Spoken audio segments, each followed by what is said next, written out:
அஸ்ஸலாமு அலைக்கும் வரஹ்மத்துல்லாஹி வபரகாத்துஹு. குர்ஆனின் சிந்தனை தஃப்சீரிலிருந்து சூரா அபஸ தொடர்.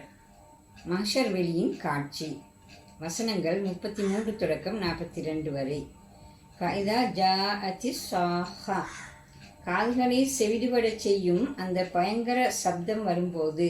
யௌம யஃபிர்ருல் மர்உ மின் அஹீஹி வ உம்மிஹி வ அபீஹி வ ஸாஹிபத்திஹி வ பனீஹி, அன்று மனிதன் தன் சகோதரனை விட்டு, தாயை விட்டு, தந்தையை விட்டு, மனைவியை விட்டு, பிள்ளைகளை விட்டு விலகி ஓடுவான்.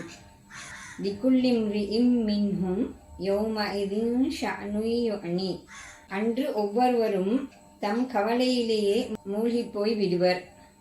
உஜூஹு யௌமஇதின் முஸ்ஃபிரா வாஹிகத்தும் முஸ்தபஷிரா, அன்று சில முகங்கள் மிகுந்த பிரகாசமாக இருக்கும், சிரித்து கொண்டும் மிகுந்த சந்தோஷத்துடனும் இருக்கும். உஜூஹு யௌமஇதின் அலைஹா கபரா தர்ஹகுஹா கதரா, வேறு சில முகங்களின் மீது அன்று புழுதி படிந்திருக்கும், இருளும் கருமையும் அவற்றை மூடியிருக்கும். உலாஇக ஹுமுல் கஃபரத்துல் ஃபஜரா, அவர்கள்தான் நிராகரிப்பாளர்கள், கயவர்கள். மனிதர்கள் உலக வாழ்வை முடித்துக்கொண்டு இன்னொரு வாழ்வை, முடிவில்லா வாழ்வை தொடங்குவர். அந்த வாழ்வு ஒரு நீண்ட விசாரணையின் பின்னரே ஆரம்பமாகும். அந்த விசாரணை நாளை காட்சிப்படுத்தி விவரிக்கின்றன இந்த வசனங்கள். விளக்கமாக அவற்றை நோக்குவோம். ஃபஇதா ஜாஅத்திஸ் ஸாஹா, காதுகளை செவிடுபடச் செய்யும் அந்த பயங்கர சப்தம் வரும்போது. உலக அழிவு, மஹ்ஷர் வெளி நிகழ்வுகளை சொல்ல ஆரம்பிக்கும் இந்த பகுதியின் முதல் வசனம் ஃப என்ற இணைப்பிடை சொல்லுடன் ஆரம்பிப்பதை கவனத்தில் கொள்ள வேண்டும். இப்பிரயோகம் முன்னே உள்ள வசனங்களின் தொடர்ச்சியை காட்டக்கூடியதாகும். அதாவது புவி வாழ்வு, பிரபஞ்சம் இவ்வாறே ஓடிச் செல்ல அதன் ஒரு கட்டத்தில் மறுமை என்ற புதிய பிரபஞ்ச கட்டமைப்பு தோன்றும். ஸாஹா என்ற அல்குர்ஆனிய அரபு பிரயோகமே காதுகளை செவிடுபடச் செய்யும் பயங்கர சப்தம் என மொழிபெயர்ப்பில் தரப்பட்டுள்ளது. அல்குர்ஆனின் இத்தகைய சொற்பிரயோகங்கள் குறித்து சூரா அல் நாஸிஆத்தில் ஏற்கனவே விளக்கப்பட்டது. இங்கு இந்த சொல்லுக்கான விளக்கம் மட்டும் நோக்கப்படுகிறது. இவ்வசனம் இரு கருத்துக்களை கொடுக்க முடியும். ஒன்று, காதுகளை செவிடுபடச் செய்யும் பயங்கர சப்தம் என்பது உலக அழிவு நிகழ்ச்சியை குறிப்பதாக இருக்கலாம். புவியை முழுமையாக பீடிக்கும் மிக பெரும் புவி நடுக்கம், நட்சத்திரங்களின் வெடிப்பு, கோள்களின் பயங்கர மோதல்கள் எல்லாமாக சேர்ந்தெழுப்பும் பயங்கர பேரொளியாக அது இருக்கக்கூடும். அத்தோடு புவி வாழ்வை முடித்து வைக்க ஊதப்படும் சூர் குழல் சப்தமும் அவற்றோடு இணைந்து கொள்ளலாம். இரண்டாம் சூர் ஊதுகுழலின் பேரொளி எனவும் இதனை கொள்ளலாம். அடுத்து வரும் வசனங்கள் அதனோடு நிகழும் மஹ்ஷர் வெளி நிகழ்ச்சியை தருகின்றன. அந்த புதிய பிரபஞ்ச கட்டமைப்பினுள்ளே நுழையும் மனித நிலை எவ்வாறு இருக்கும் என்பதை அடுத்து வரும் வசனங்கள் விளக்குகின்றன. யௌம யஃபிர்ருல் மர்உ மின் அஹீஹி வ உம்மிஹி வ அபீஹி வ ஸாஹிபத்திஹி வ பனீஹி, அன்று மனிதன் தன் சகோதரனை விட்டு, தாயை விட்டு, தந்தையை விட்டு, மனைவியை விட்டு, பிள்ளைகளை விட்டு விலகி ஓடுவான். லிகுல்லி இம்ரிஇம் மின்ஹும் யௌமஇதின் ஷஅனுன் யுஅனி, அன்று ஒவ்வொருவரும் தம் கவலையிலேயே மூழ்கி போய்விடுவர். மறுமை நாளின் பயங்கரத்தை விளக்கும் வகையிலேயே சூரா இக்காட்சியை தருகிறது. அப்போது மக்கள் தங்களது இரத்த உறவுகளை அறுத்துக் கொள்வது மட்டுமல்ல, உறவுகளை கண்டு ஓடும் நிலைக்கு அவர்கள் தள்ளப்படுவர்.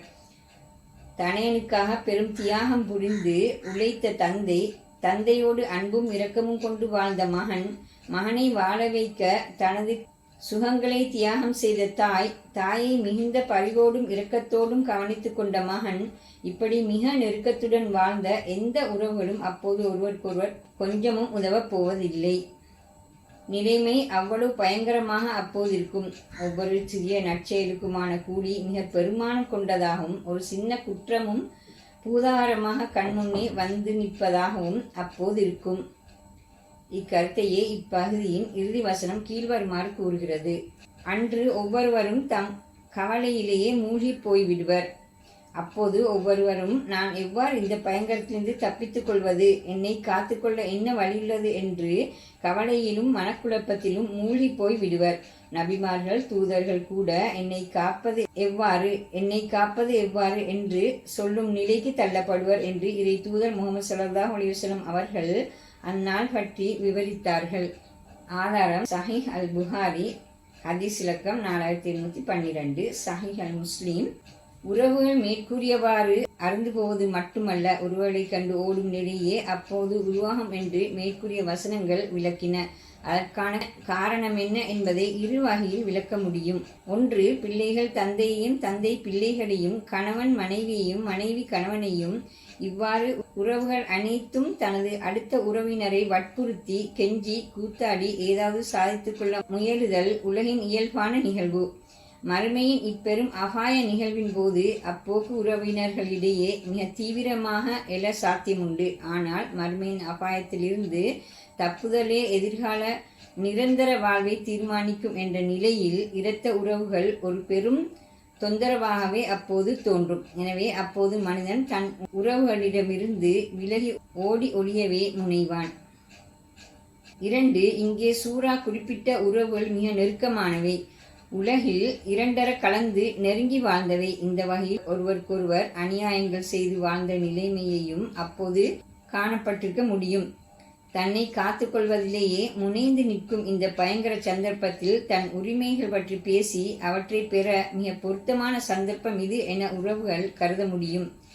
தந்தை தன் பிள்ளைகள் என்னை உரிய முறையில் கவனிக்கவில்லை என்று முறையிட முடியும். பிள்ளைகளோ தம் பெற்றோர்கள் தங்களை மிக சரியாக பயிற்றுவிக்கவில்லை என வாதிடலாம்.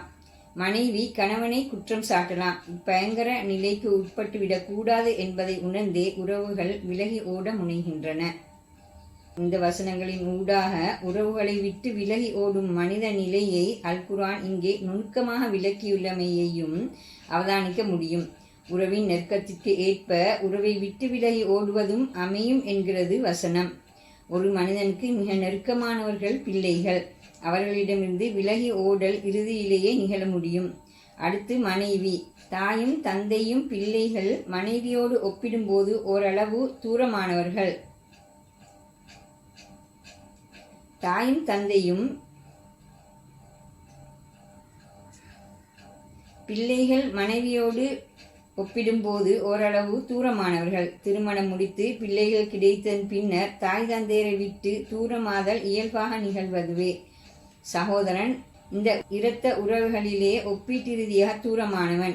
எனவே அவனிடமிருந்து விலகி ஓடல் மிக இலகுவானது. எனவேதான் விலகி ஓடல் அவனிடமிருந்து ஆரம்பிக்கப்பட்டுள்ளது. பிரச்சனைகள், கஷ்டங்கள், அபாயங்களின் போது தந்தையே முதன்மைப்படுத்தப்படுவார். எனவே அவரிடமிருந்து விலகி ஓடல் பிற்படும் என்பதனால் தாயின் பின்னர் அவர் குறிக்கப்பட்டுள்ளார். இங்கே இவ்வசனங்கள் உணர்த்த விரும்பும் இன்னொரு கருத்தையும் புரிந்து கொள்ளல் அவசியம். இரத்த உறவுகள் அவசியமே. அவற்றை பராமரிப்பதும் அவற்றோடு நெருங்கி உறவாடுவதும் கட்டாயமானதுதான். ஆனால் அவையே வாழ்வு அல்ல, வாழ்வின் இலக்கும் அல்ல. இறை தொடர்பும் சத்தியமும் நீதியும் நேர்மையும் சகோதரத்துவமும் சமத்துவமும் மனித வாழ்வின் அடிப்படை பெருமானங்கள்.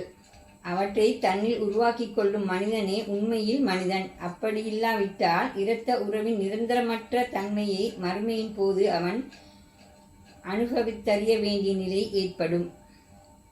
இறுதியில் இந்த உறவுகளையே அறுத்துவிடும் அப்பயங்கர மஹ்ஷர் வேளையில் மனிதர்கள் இத்தகைய தோற்றத்திலும் மனநிலையிலும் காணப்படுவார்கள் என்பதை சொல்லி சூரா முடிகிறது.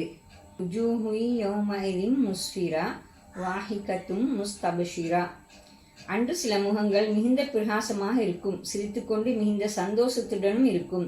உஜூஹுயி யௌமைதின் அலைஹா வபரா தர்ஹகுஹா ஃபதரா. வேறு சில முகங்கள் மீது அன்று புழுதி படிந்திருக்கும், இருளும் கருமையும் அவற்றை மூடி இருக்கும். உலாய்கஹுமுல் கஃபரத்துல் ஃபஜரா.